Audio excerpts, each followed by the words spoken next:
So pag sumama yan, pag tumalad sa labas, ganito na siya. So akala natin, gilid tayo, kung may absolute, yung pala po, hindi na siya.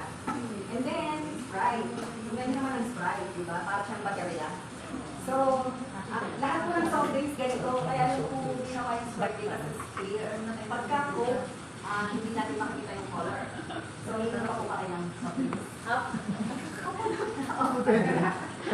And then, itong ating level 4 na galing dito sa atin ay, yan yung color ng alkaline water. Kulay violet siya. So, pagka po ang ating tubig ay sinamahan natin ng alkaline water, di ba yung sinasabi sa inyo na lahat ng laman ng katawan natin ay liquid. Pagka uminom tayo ng ganito, ng soft drinks, ng alkaline, acidic tayo.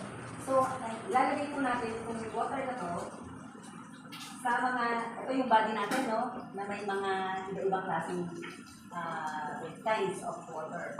So, pagka ang neutral na to, pag nilagyan mo siya ng alkaline, neutral pa rin. Yung yellow, pag nilagyan mo ng alkaline water, diba?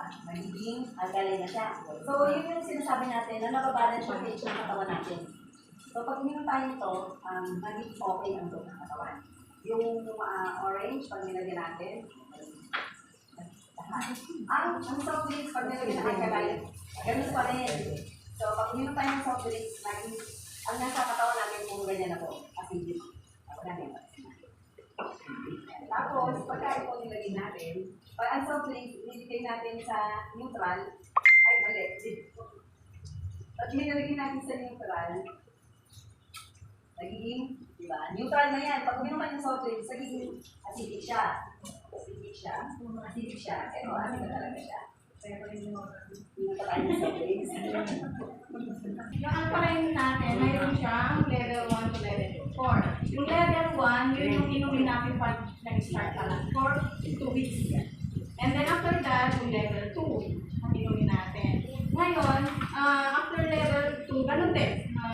Sa 1 week, pwede na yun sa level 2. Pag mayroon kayong mga sakit, diabetes, high blood, or uric acid, yung level number 3. So, pwede na, yun na yung magiging maintain natin. Pero kung prevention lang naman at healthy tayo, pwede tayo sa level number 2. Ngayon yung number 4, hindi natin iinom yun. Yun yung halimbawa pangbaban natin sa pork, sa mga gulay, para matanggal yung mga pesticides, or kung ano man mayroon doon sa pork or chicken. Actually, puro panlinis yun. Ngayon, mayroon din siyang purified water.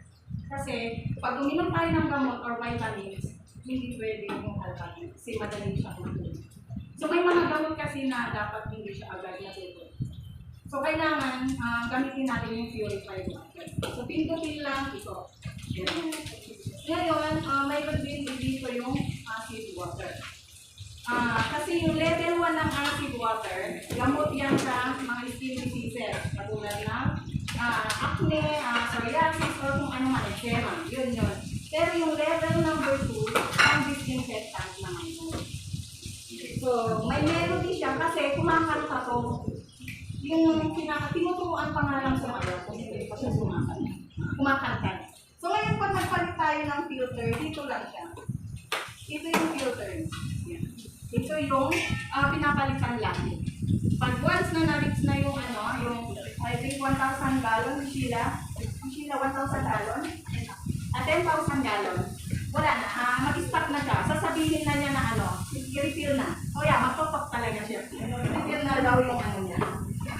Pero ito, pag in-install namin, free installation naman saka may free filter muna bago makarating siya dito. So yun. So yun yung ng alkaline, natin. I-share ko rin kasi muna ako kasi parang yung powerful kapag yung may experience ba yung mga so nag-try na pinuha na yung water for like 1 week parang kasi prior to drinking less water pero parang hindi naman siya sobrang anak pinuha at ang ginawa ko pinuha ko ng alkaline water tapos yung during maghapon ko nung pinuha ko first time yung water that time parang balik ko pa na balik siya, hindi ako nasisabihin. Tapos parang yung exhausted na ako. So parang, kailangan ka mapunta ng CR, tapos yung ako naman, parang I think naka-6 ako ng gano'n. Tapos, yung sabi ko nga, anak ko na that time, kung bago ko nila. Tapos the next day, okay na.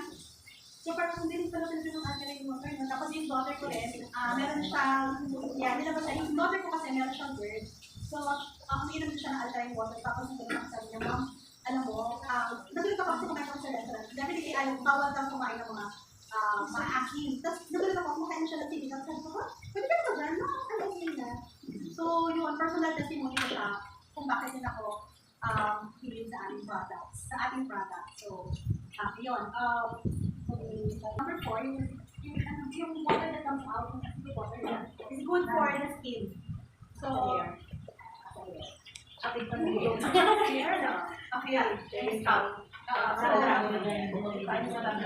parang meron may nagtatry din sa amin na parang nag-juice daw siya. Parang nagpipil yung kanila. So, you have to ayun. Tapos kasi, ano ba, about this water.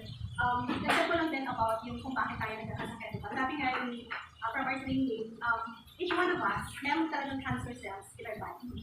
So, paano siya na-activate kapag kumakain ka ng mga bad food, umiinom ka ng mga hindi mo dapat iniinom, dahil sa coffee, anything na hindi ginawa ng Diyos, diba? So, parang imagine, fish, ilagay mo siya sa coffee, lumakuhin mo siya doon, or fish, ilagay mo sa milk tea, ilagay mo siya sa dairy. So, it's not hindi ka